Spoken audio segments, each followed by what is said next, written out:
Bonjour à tous. Non, on te fait une blague. Bonjour. Bonjour à tous. Oh là là, comment ça commence? Comme un vendredi soir, on a envie de rigoler avec Manon. Vous voilà dans ma cuisine ce soir. J'avais prévu de vous faire voyager autour d'une recette du nord de l'Afrique, le Maghreb, une recette plutôt tunisienne, mais j'avais pas prévu de faire des blagues au début de ma vidéo. Alors, pour me venger de Manon, peut-être que je vous montrerai une petite vidéo de son concert. Elle disait non, mais peut-être que vous en aurez un petit bout. Bon, allez, blague à part. J'espère que tout va bien chez vous. Il y en a peut-être qui sont presque en vacances. Et ce soir, je suis contente de vous recevoir dans ma cuisine. Vous avez vu, il y a vraiment très peu de choses de préparer. Il n'y a vraiment pas grand-chose à faire pour cette recette. Donc cette recette, on va faire quoi? Quelque chose, vous allez voir, d'ultra pratique et rapide à faire. Donc je vais dans ma semaine pour vous montrer. C'est de la tchatchouka au poivron, tomate et œufs. Bon, vraiment, vous avez vu, pas grand-chose. Il nous faut des oignons, de l'ail, de l'huile, du paprika, un petit peu de piment, du cumin. Tu as tout préparé, c'est super. Manon a tout préparé. Des poivrons, tomates, sel et poivre et des œufs. C'est une recette pour 4 personnes. Ce soir, on va la manger pour 5. Je vais vous montrer aussi comment vous pouvez étoffer cette recette pour qu'elle soit un petit peu plus généreuse. D'accord? Il y a Jean-Paul Fineur et Marilyn Maillette qui nous regardent. Ah, Marilyn, toujours fidèle. Merci beaucoup, Marilyn. Bonsoir. Et Jean-Paul, c'est toujours la même chose. Je me trompe toujours sur le prénom. C'est Martine, il me semble, mais je ne suis pas sûre de moi. C'est toujours la même chose. Alors, nous, on va démarrer. Alors, les poivrons, les oignons qu'on va mettre dedans. Voilà. Ensuite, on met l'ail. Donc super, maintenant elle a enlevé le germe. C'est vrai que j'aime bien enlever le germe des légumes. Hop. Et là, on va mettre le couvercle, le gobelet. Et on va mixer souvent. Ça, c'est l'habitude. Il faut le savoir. 5 secondes, vitesse 5, quand on veut émincer des choses. Marilyn, elle nous dit Margot. C'est Margot. Moi, je me suis trompée. Excusez-moi.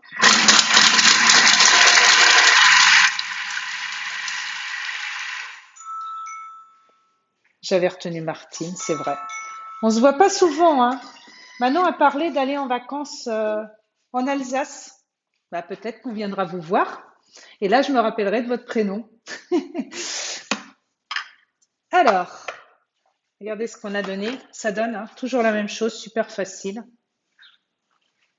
Bon, il y a eu une petite erreur, je crois. Dans les préparatifs, je crois que Manon nous a fait de l'échalote à la place de l'oignon. Oui, je crois que tu t'es trompée. Mais bon, on va faire avec les Il y a des échalotes. oignons alors. Il n'y a que des oignons rouges. Oui, il y a des oignons rouges. On aurait pu le faire avec les oignons rouges puisqu'on était avec le poivron. Bon, c'est pas bien grave. Tout était prêt. Je la remercie. On va avoir une autre saveur. Alors, on va mettre l'huile d'olive. Voilà. 2 cuillères à soupe Le d'huile son d'olive. est lâché encore. Alors, vous savez ce que je vais faire? Je vais enlever mon oreillette et vous allez me dire si c'est mieux.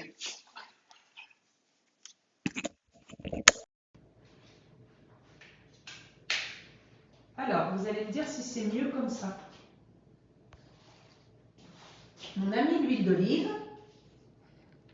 Et puis, on va mettre le paprika. Alors, ça, c'est du paprika que j'ai rapporté directement de Budapest. Parce que j'ai eu la chance avec Thermomix d'aller visiter Budapest.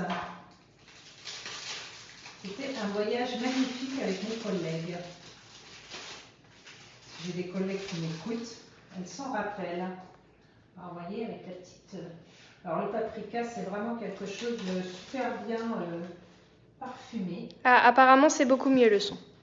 C'est mieux? Bon, bah, super. Merci de me le dire parce que la dernière fois, on a eu un peu de problème et je ne comprends pas pourquoi les écouteurs ils font ça. Il faudrait que je demande, faudrait qu'on reteste sur le groupe d'en faire une autre. Un petit peu de piment. Donc là, on a acheté du piment à l'origine pincé. On ne va pas en mettre trop parce que c'est tout neuf mon piment. Du cumin. Alors le cumin, c'est vraiment quelque chose qui donne... On a beaucoup de mal à trouver une épice qui ressemble au cumin. Alors là, on va mettre le couvert, on va mettre le gobelet et on va mettre 3 minutes à 120 degrés vitesse 1. Pendant ce temps-là, vous voyez, j'ai sorti autre chose. J'ai sorti quoi? J'ai sorti ma semoule, parce que je vais vous montrer comment on peut agrémenter ce plat et faire gonfler de la semoule en même temps. D'accord? Regarde ce que je fais maintenant. Tu vas montrer. Là, c'est avec le gobelet, mais moi je vais poser mon plat par-dessus. Je vais activer la balance et je vais mettre 350 g de semoule.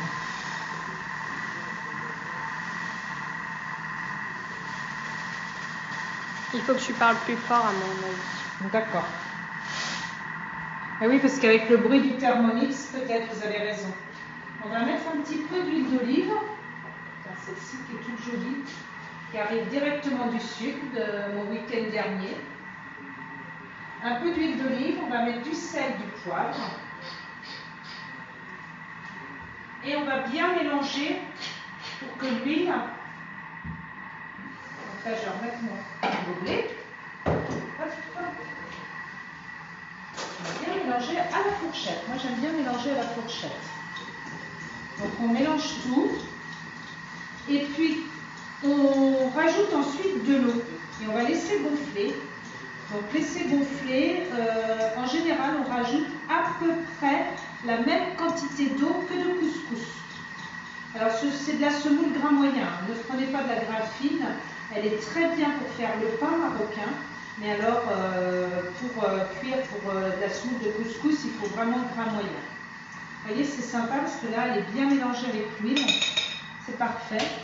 Donc, je vais remettre sur ma balance. Et ça, c'est génial de pouvoir peser pendant la cuisson. Je vais prendre mon super fichier poisson, que j'adore. Les enfants rigolent quand je m'en sers. Voilà. Et là, on va mettre nos 300 g d'eau. Vous voyez, un petit peu moins. On fait. Hop. Bah, super. Parfait. On va mélanger. Hop. Et on va laisser gonfler. Ça sent déjà bon. Alors là, on va faire avec des tomates concassées. Franchement, vu la saison, vous pouvez déjà commencer à faire avec des tomates du jardin. Vous faites juste une cuisson un peu type sauce tomate au départ pour que vos tomates ne soient pas complètement crues et qu'elles ne rejettent pas trop d'eau. Dans cette recette, il ne faut pas qu'il y ait trop d'eau de rejetée. Marilyn, elle nous demande si tu mets de l'eau froide ou de l'eau chaude pour... Je mets toujours de l'eau froide parce que je vais vous montrer comment la cuire à la vapeur, la semoule. J'en profite en même temps. Alors là, on va mettre les 400 g de poivron. Il y en a un petit peu plus, je pense. Donc, fait en lamelles. Hop. Il y en a plus, en effet, mais c'est pas grave.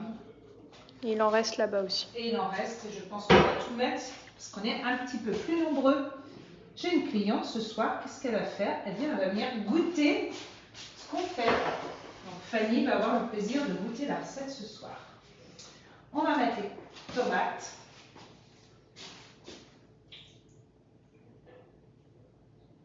Donc 450 g, il nous disait, donc je vais rajouter un petit peu d'eau.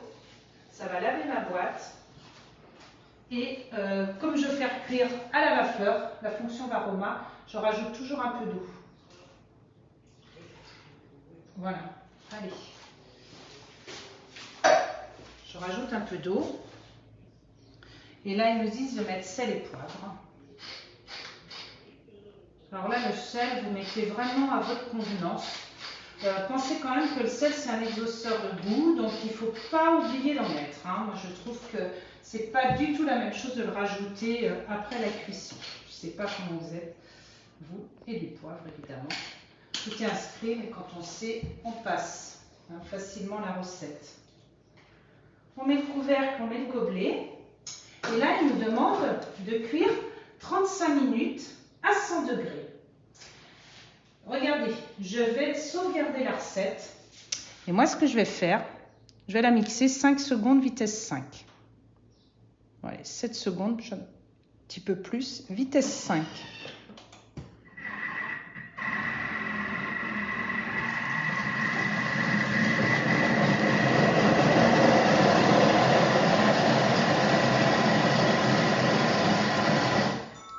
Parce que dans ma préparation, moi je veux, vous verrez la présentation, les photos ce soir, je veux le présenter plus comme je vous ai montré sur la photo du live, quelque chose qui se tient bien. Et puis là, normalement, on fait cuire 35 minutes 100 degrés à sens inverse. Et pendant ce temps-là, moi ce que je vais faire, je vais vous mettre la semoule ici et la semoule va cuire en même temps. Donc on va faire la préparation, ça va commencer à cuire parce que la semoule elle n'a pas besoin de 35 minutes. Il n'y a besoin que de 20 minutes pour la semoule. Alors la semoule, vous avez vu, je l'ai répartie sur le plateau du Varoma. Ce plateau du Varoma, il faut savoir que vous n'êtes absolument pas obligé de mettre la feuille de cuisson. Cette feuille de cuisson, c'est pareil, on peut la mouiller pour qu'elle prenne bien la forme. On la mouille, on la passe sous l'eau, on la presse bien, ça ne se déchire pas et ça permet qu'elle prenne bien la forme du plateau vapeur.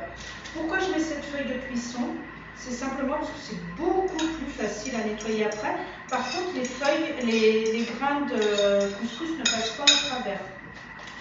Ça, c'est bien. Je vais ramasser un peu mieux. On peut faire quand on a les ustensiles, on en profite. J'aurais même pu faire avec la spatule. Est-ce que vous faites cuire votre semoule? Là, vous voyez, c'est vraiment pour étoffer un peu le plat. On peut mettre du riz, on peut mettre de la semoule, on peut mettre des pois chiches. Je pense que je vais en rajouter quelques pois chiches parce que ça va étoffer un peu la recette. Et vous pouvez faire cuire vos pois chiches. Moi, je les fais cuire à l'avance dans mon Varoma. Je les congèle. Je les laisse tremper la veille. Je les fais cuire après au Varoma, tout simplement, 40 minutes. Et après, je les congèle. Comme ça, je peux les prendre au fur et à mesure. Je les mets souvent congelés dans mon plat. Et ils se réchauffent en même temps que la cuisson de mon plat. Et ils terminent un peu leur cuisson s'il y a besoin. Il y a Blandine qui nous regarde et qui nous dit coucou. Coucou Blandine. Bon, merci Blandine pour ton petit passage cet après-midi. On apprécie toujours quand tu passes. Je fais souvent ça parce que comme ça, vous voyez ici, il y a l'aération pour la semoule. Hop. Et puis, ce qu'il faut penser toujours, c'est qu'il faut que votre semoule y ait le maximum de vapeur. C'est aussi pour ça que j'ai rajouté de l'eau. Parce que, comme on va passer à la température, quand vous êtes en température 100 degrés, si vous voulez faire cuire quelque chose à la vapeur, vous pouvez très bien passer, vous grossissez la pastille et vous passez à la température Varoma. Cette température Varoma, elle va vous permettre de cuire tout ce que vous souhaitez à l'étage. J'ai choisi de la semoule, mais on aurait pu tout à fait, par exemple, mettre la feuille de cuisson et faire cuire vos œufs au plat sur ce plateau. Et ça, c'est sympa aussi. Alors, 35 minutes, ça aurait été trop. Hein. C'est quelque chose qui cuit en 10 minutes, les œufs à la vapeur. C'est assez sympa parce que comme ça, tout aurait été prêt à la fin. Vous pouvez, si vous voulez éviter de faire cuire vos œufs, parce que dans cette recette, c'est prévu que les œufs cuisent en fait en même temps dans la poêle à côté. Moi, je trouve qu'on pourrait les faire en même temps. D'accord? Alors là, j'en profite, tiens d'ailleurs, pour vous parler de la promotion actuelle. On va utiliser le Friend. En ce moment, le Thermomix et son Friend, il y a une réduction de 149 €. Mais on a une belle nouvelle depuis hier, et cette nouvelle, elle va pas durer longtemps. Vous voyez, je vais utiliser mon deuxième bol pour vous montrer la cuisson des œufs. Et c'est vraiment une très très bonne nouvelle, parce que à partir de ce matin, et simplement pendant 11 jours, uniquement pendant 11 jours, tous ceux qui s'équipent du Thermomix TM6, ils peuvent avoir un deuxième bol pour 60 € de plus. Franchement, ne passez pas à côté de cette offre, transmettez-la bien autour de vous. S'il y a des personnes qui hésitent en ce moment pour s'équiper du Thermomix, il ne faut pas oublier qu'on a et le 10 fois sans frais, ça peut cumuler les deux. Le 10 fois sans frais et l'offre du second bol, c'est vraiment quelque chose à ne pas rater en ce moment. Donc ce que je vais faire, c'est que je vais arrêter ici. Vous voyez, il me reste 30 minutes de cuisson. D'accord? Je vais prendre mon bol et puis je vais le mettre ici. 30 minutes. Donc vous avez vu, ce qui est génial, c'est qu'on appuie sur le bouton du frein. Tout de suite, il y a moins de temps pour que ça se mette en route. Donc on va mettre 30 minutes. Varoma. Donc je vais rajouter Varoma. On vérifie bien si le couvercle est mis. Et puis on met en route. Et là, je vais mettre mon plateau dessus. Et là, tout va cuire. Par contre, je ne vais pas faire comme la dernière fois. Ma plaque de cuisson n'est pas chaude. Hein. Vous voyez? Je vais le mettre ici parce qu'autrement, j'ai trop de vapeur. Ça me dérange un petit peu que mon... Hop. J'aime bien le mettre sous ma hotte.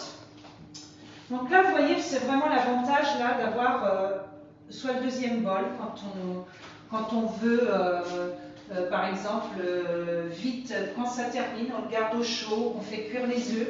Ou alors là, on a de la chance parce qu'on va tout faire en même temps. Et ça, c'est quand même du bonheur avec le Friend. Donc je reprends mon deuxième bol. Blandine nous dit que c'est top et qu'elle recommande le Friend. Elle recommande le Friend, oui, parce que Blandine, elle est équipée des deux et elle est vraiment ravie de pouvoir cuisiner avec les deux.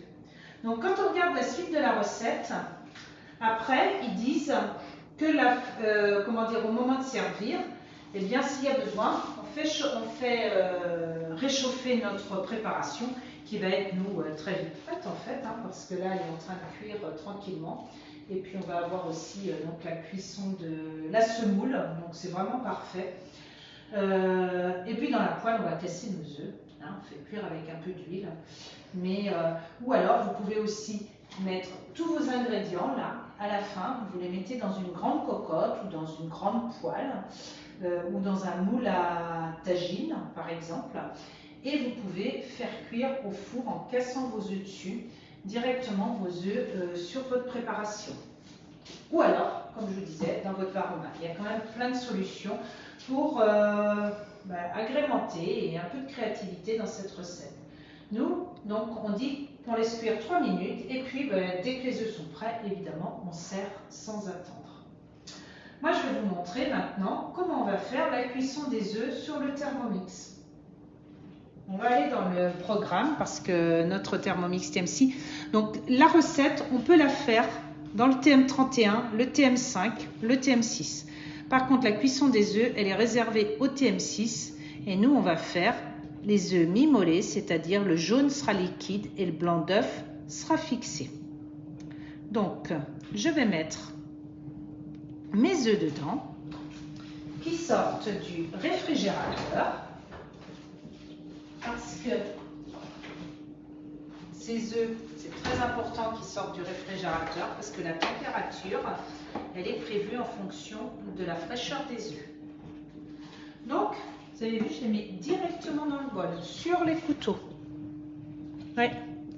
Là, ça, c'est quelque chose de chouette et surprenant. Pour ceux qui ont le 31 ou le 5, vous vous demandez bien ce qui va se passer. Ne le faites pas avec votre Thermomix, le 5 ou le 31, ça ne fonctionnera pas, c'est sûr. Et puis là, on va rajouter l'eau jusqu'à 1 litre. Bon, je mets de l'eau du réfrigérateur, mais vous pouvez mettre de l'eau à température ambiante. Et là, on met jusqu'à 1 litre d'eau.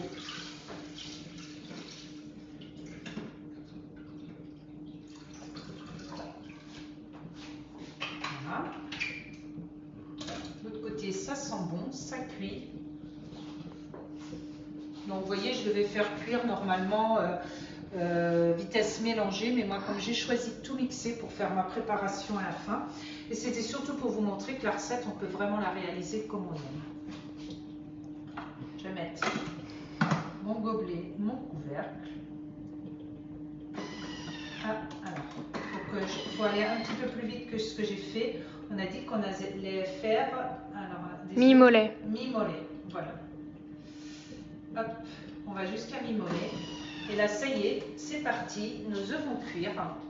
Donc, vous voyez, si je voulais, je pense que le plus simple, là, je vous ai montré, mais je vais arrêter la cuisson parce que ce que je voulais vous montrer, c'est que je vais la démarrer quand il nous restera juste les 10 minutes de cuisson nécessaires, c'est-à-dire les 10 minutes avant la fin. Je pourrai faire les deux en même temps et ça me permettra comme ça d'avoir mes œufs parfaitement à température.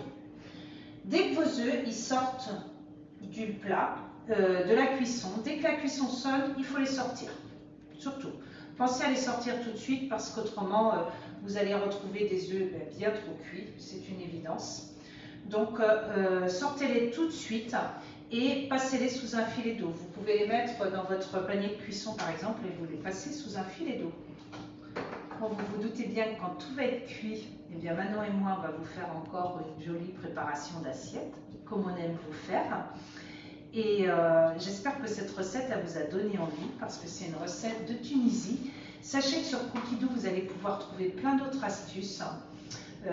C'est vraiment une recette qui va vous permettre d'avoir un repas préparé très rapidement, parce qu'il y a très peu de préparation à faire.